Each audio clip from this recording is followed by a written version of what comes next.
अस्सलामुअलैकुम प्यारे दोस्तों, आज हम आपको एक लड़के के बारे में बताएंगे जो कब्रिस्तान की तरफ से गोश्त लेकर गुजर रहा था। तभी उसके साथ कुछ ऐसा हुआ जिसे सुनकर आप हैरान रह जाएंगे। वीडियो में आगे बढ़ने से पहले अगर आपने इस वीडियो को लाइक नहीं किया है तो इस वीडियो को लाइक कर दीजिए और हमारे चैनल को सब्सक्राइब करके साइड में लगे बेल आइकन को भी दबा दीजिए। तो चलिए शुरू करते हैं। दोस्तों, ये वाकया जिन भाई के साथ पेश आया है उनका नाम असद है। असद भाई बताते हैं कि आज से तकरीबन 10 साल पहले की बात है, जब मैं 18 साल का था और गर्मियों की छुट्टियों में मेरी फूफी हमारे घर आ रही थीं। मेरी अम्मी को जैसे ही उनके आने के बारे में पता चला तो मुझे कहा कि जल्दी से अपने अब्बू के पास दुकान पर जाओ और कहो कि फल गोश्त वगैरह लेकर दें। अम्मी ने मुझे ये भी कहा कि तुम कब्रिस्तान वाले रास्ते से जल्दी पहुंच जाओगे और हाँ, वापसी पर शाम होने लगे तो कब्रिस्तान वाले रास्ते से हरगिज मत आना।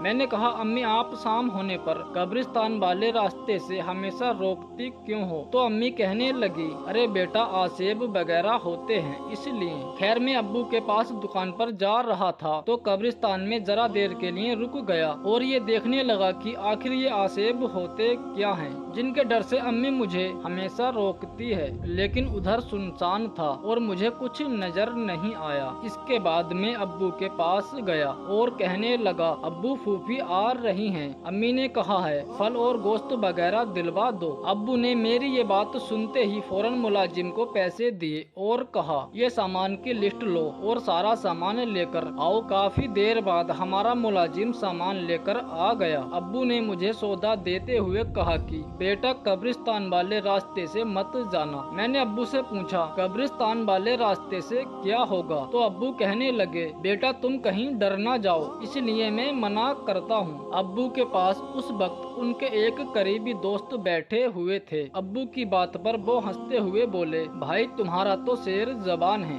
और फिर इसका नाम भी शेरों वाला है, भला इसे आसेब क्या कहेंगे? अब्बू ने उनसे कहा, यार मेरा एक ही बेटा है, अपनी तरफ से तो एहतियात जरूरी है।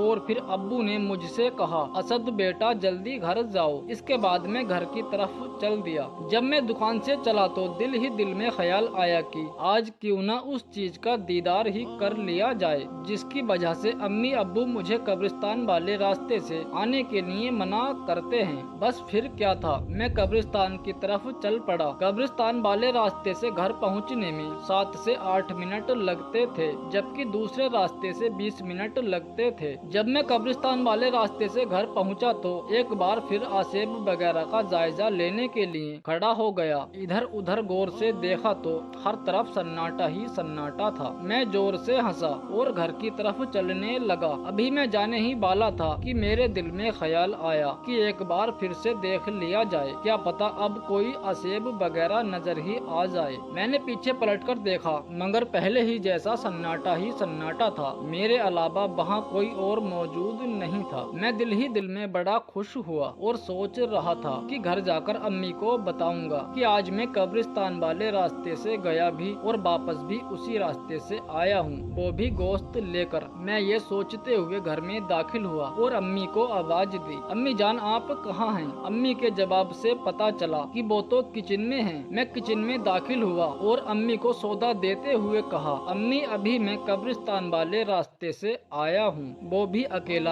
आपने तो मुझे हमेशा बुद्धू बनाया है कि जिन भूत आसेब होते हैं। ये सुनकर अम्मी ने मेरी बात काटते हुए कहा, बाकी बातें फिर सुनाना, पहले गोश्त लाओ, वो तो तुम भूल ही गए हो। मैंने कहा, अम्मी गोश्त तो सोपर में है। फिर मैं सोपर चेक करने लगा। इस दौरान मेरा जिस्म कांपना शुरू हो गया। मुझे शदीद पसीना आया और ऐसा महसूस होने लगा जैसे मुझे बुखार हो रहा है। और फिर मैं सहन में पड़ी चारपाई पर गिर पड़ा। जब मेरी आंख खुली तो मैंने खुद को किसी बाबा जी के आस्ताने पर पाया। मेरा सर अम्मी और पैर अब्बू की गोद में थे। फूफी के हाथ में तस्बीह थी और उनके बच्चे बच्चे मेरे आसपास खड़े थे और ये तमाम सूरत हाल देखकर मैं बहुत ही परेशान हुआ और अम्मी से पूछा, अम्मी मुझे क्या हुआ है? अभी तो मैं अम्मी के साथ बात कर ही रहा था कि कमरे में अब्बू के दोस्त दाखिल हुए और उसको सलाम करते हुए अब्बू से कहने लगे, भाई असद का क्या हाल है? अब्बू ने कहा, बस भाई अभी होश में आया है। इतने में एक शख्स कमरे में और दाखिल हुआ और कहने लगा, आपके लड़के को होश आया या नहीं? बाबा जी पूछ रहे हैं। वो कह रहे हैं कि अगर होश आ गया है तो लड़के को लेकर हुजरे में आ जाएं। अब्बू और उनके दोस्त ने मुझे सहारे से खड़ा किया और बाबा जी मेरा इलाज कर रहे थे। उनके सामने मुझे बैठा दिया। ये सब सूरत हाल देखकर मैं बहुत परेशान हो रहा था। ताबीज वाले बाबा ने अपनी लाल जलाली आंखों के साथ मुस्कुराकर पूछा, आज के बाद भी तुम ऐसी कोई हरकत नहीं करोगे? मैं उनके सवाल पर और भी परेशान हो गया। आखिर ये मुझसे ऐसा सवाल क्यों कर रहे हैं? मैंने आखिर ऐसी कौन सी गलती कर दी थी? मैं तो खामोश रहा। लेकिन अब्बू ने जवाब दिया, बाबा साईं अब तो सवाल ही पैदा नहीं होता। इसके बाद बाबा साईं ने अम्मी से कहा कि ताबीज को नंगा मत करना। अब आप लोग अपने घर जाएं और कोई भी वजीफा शुरू करने से पहले बिस्मिल्लाह का कड़ा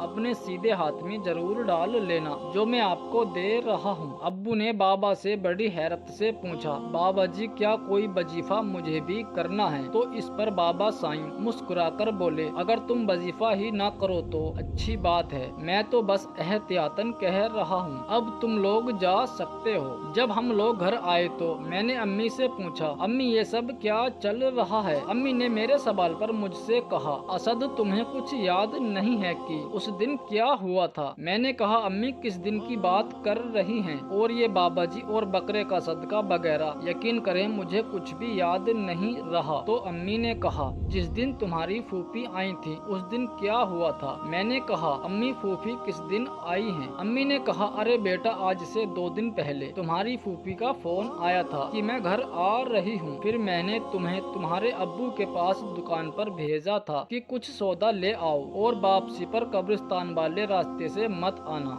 लेकिन तुमने तो मेरी एक ना मानी और वापस कब्रिस्तान वाले रास्ते से आए। तुम कब्रिस्तान से गोश्त लेकर जब गुजरे तो वहाँ किसी हवाई चीज का असर हो गया है और इसी वजह से तुम डर गए हो। मैंने अम्मी से कहा, आप यकीन करें मुझे कुछ भी याद नहीं है। तो फूफी ने मेरी बात काट कर कहा, असद तुम्हें कुछ भी याद करने की जरूरत नहीं है। बस उन्होंने अपने आप को कोसना शुरू कर दिया कि हाय मेरे बच्चे को मेरी वजह से क्या हो गया है, काश मैं न आती तो अच्छा था। इस पर अम्मी बोली, बाजी आपकी क्या गलती है? इसमें बस अल्लाह का लाख लाख शुक्र है कि मेरे बेटे की जान बच गई। 2 दिन तक हमारे पास रहकर वापस चली गईं। अब बाहर जाने पर मुकम्मल तौर पर पाबंदी लग चुकी थी। अम्मी अब्बू मेरे मामले से बहुत मोहतात रहने लगे और मैं बड़ा परेशान था कि मेरे गले में काली डोरी और चमड़े में ताबीज आखिर क्यों डाला गया है। मेरे साथ ऐसा पहली बार हुआ था। खैर गर्मियों की छुट्टियां खत्म होने लगी थी और फिर जैसे ही मेरा कॉलेज शुरू हुआ तो अम्मी ने अब्बू से कहा, अब असद को साइकिल ला दो। मैं ये बिल्कुल भी नहीं चाहती कि मेरा बेटा अब कब्रिस्तान वाले रास्ते से गुजरे। बस फिर क्या था, दूसरे दिन ही मेरी साइकिल आ गई और अपनी तो मौज लग गई। अब मेरा कॉलेज लग चुका था और मेरा जहन भी फ्रेश हो गया था। एक दिन कॉलेज से वापसी पर मैं एक किताब की दुकान पर रुक गया और किताबें देखने लगा। इस दौरान वहाँ पर एक किताब देखी जिस पर लिखा था कि 40 दिन में आमिल बने। मैंने कहा, भाई वो वाली किताब कितने की है? दुकानदार ने कहा 20 रुपए की है। मैंने 20 रुपए देकर आमिल बनने वाली किताब को बैग में डाला और घर की तरफ चल पड़ा। घर जाकर मैंने अपने कमरे में छुपकर उस किताब को पढ़ना शुरू कर दिया। उसमें लिखा था कि 40 दिन में जिन भूत और आसेब को काबू में करें। अब मेरे दिल में बदले की आग जल रही थी कि जिस आसेब की वजह से मेरी गर्मियों की छुट्टियां खराब हुई उसको मैं जरूर काबू में करूंगा। बस फिर क्या था, मैंने अपने अमल को शुरू कर दिया। रोज रोज रात को अम्मी अब्बू के सोने के बाद मैं तकरीबन रात को 1 बजे के करीब अमल शुरू कर देता था। अभी मुझे 10 दिन ही हुए थे कि अमल के दौरान मैंने बहुत गर्मी महसूस की। मेरा दिल चाह रहा था कि मैं फौरन कमरे से बाहर चला जाऊं, लेकिन किताब में साफ साफ लिखा था कि अमल के दौरान अपनी जगह से बिल्कुल भी नहीं हिलना चाहिए। जब मुझे बहुत ज्यादा गर्मी लगने लगी तो मेरे कमरे में अम्मी दाखिल हुई और मुझसे कहने लगी, असद बेटा इतनी गर्मी में क्यों बैठे हो, चलो बाहर आ जाओ। मैंने कहा, अम्मी ये तस्वीर खत्म करके आऊंगा। अम्मी को मेरी बात पर बहुत गुस्सा आया और वो नाराज होकर अपने कमरे के बाहर चली गईं। मेरी तस्बीह खत्म होने में अभी 4 दाने बाकी थे कि अम्मी की आवाज मेरे कानों में आई, असद तुम्हारे कमरे में सांप दाखिल हुआ है, जल्दी से बाहर आ जाओ। मेरे कमरे के बाहर आते ही मेरी तस्बीह पूरी हो